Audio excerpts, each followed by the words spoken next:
Hello, and welcome to Chinese Folktales. This is Beibei.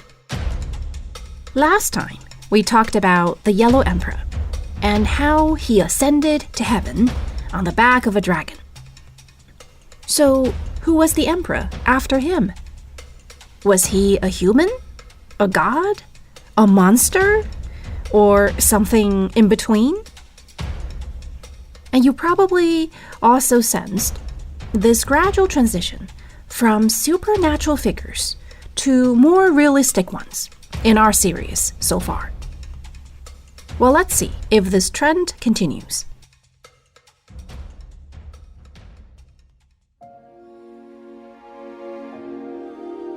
The one who succeeded the Yellow Emperor was one of his offsprings, whose name was Zhuanxu. His most well-known action was separating the heaven and the earth. Wait, I thought Pangu, the giant, was the one who did that. Remember from the first episode?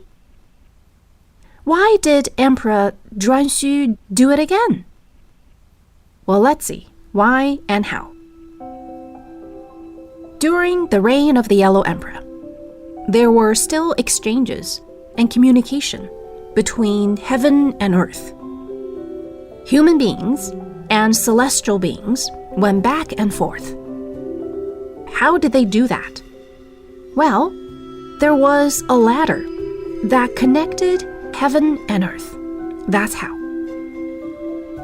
For anyone on earth who was brave and strong enough, they could climb onto the ladder all the way to heaven. I'm not sure what they would do once they get there, but human beings are known to be pretty curious.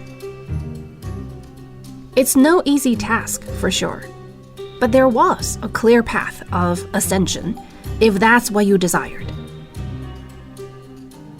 So where was this ladder? If you have been following our episodes, the name should sound pretty familiar. It's the Kunlun Mountain, where the Yellow Emperor and the Queen Mother of the West resided in their respective palace and cave.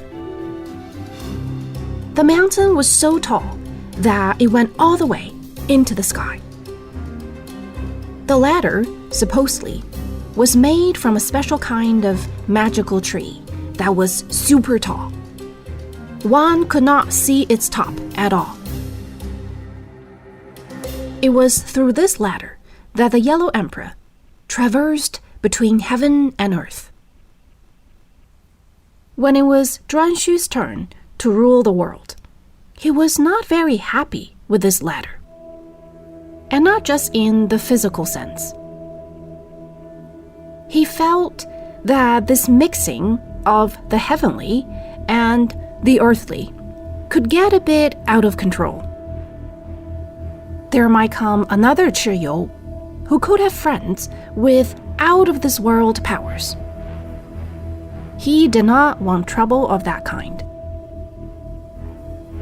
So he found two men of unusual strength and patience and gave them each a very simple task. One was to push the sky up, up, and up. The other was to push the earth down, down, and down. That's it, but just keep doing it until the Kunlun Mountain could no longer touch the sky. And the ladder was left poking and pointing without reaching anything.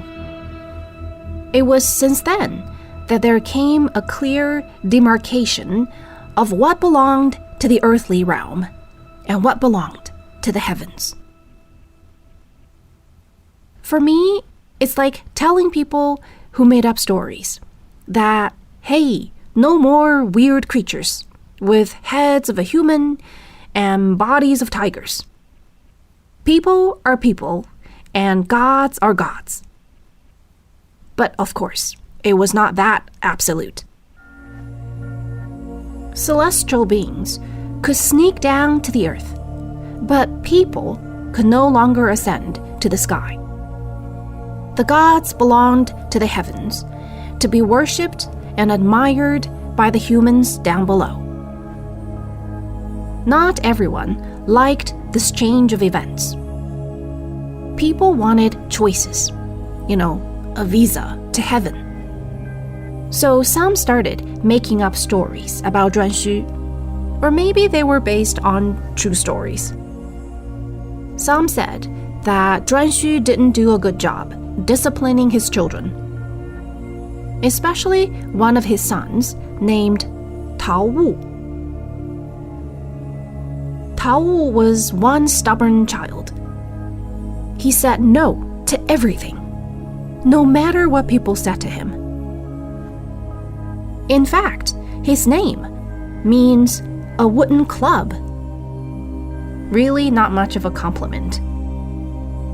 He was also known for his explosive temper. When he wanted attention from his father, he would make trouble till he was noticed. But I guess that's what kids are like. Except he was an adult. People hated him, but couldn't do much about him, since he was the son of the emperor. But they could make up stories about him. And soon, Tao Wu came to be known as a monster, with the body of a tiger and furs of a dog, and tusks sticking out from his mouth like a wild hog. Here we go again. But one can certainly tell how much he was detested from these stories.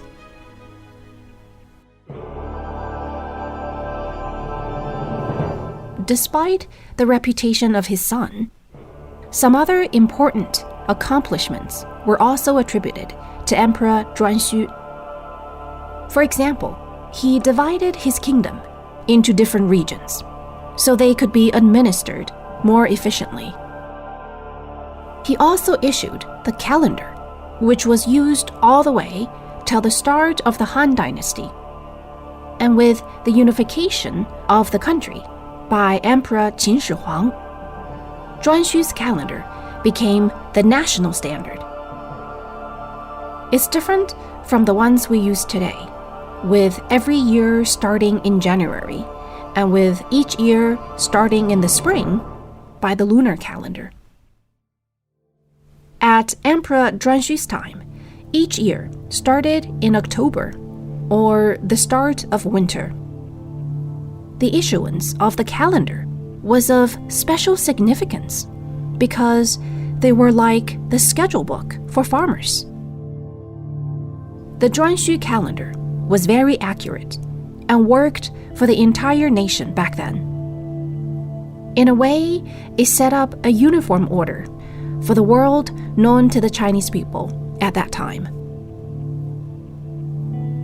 As I mentioned in the beginning, the story of Zhuanxu separating the earth and heaven for good had special connotations. In a way, it meant that the equality that existed in the primitive society ended.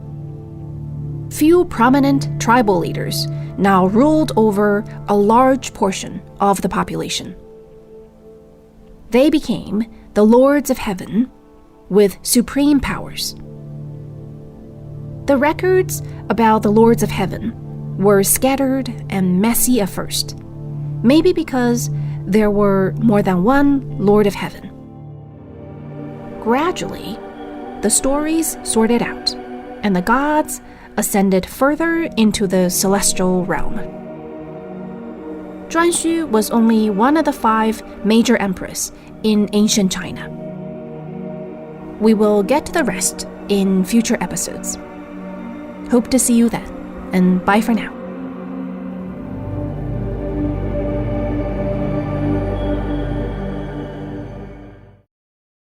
This is a China Plus podcast.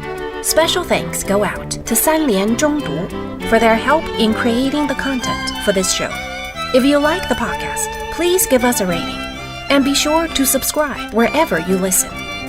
If you've got any questions or feedback, please feel free to contact us via email at podcast@cri.com.cn or find us on Twitter, China Plus Pods.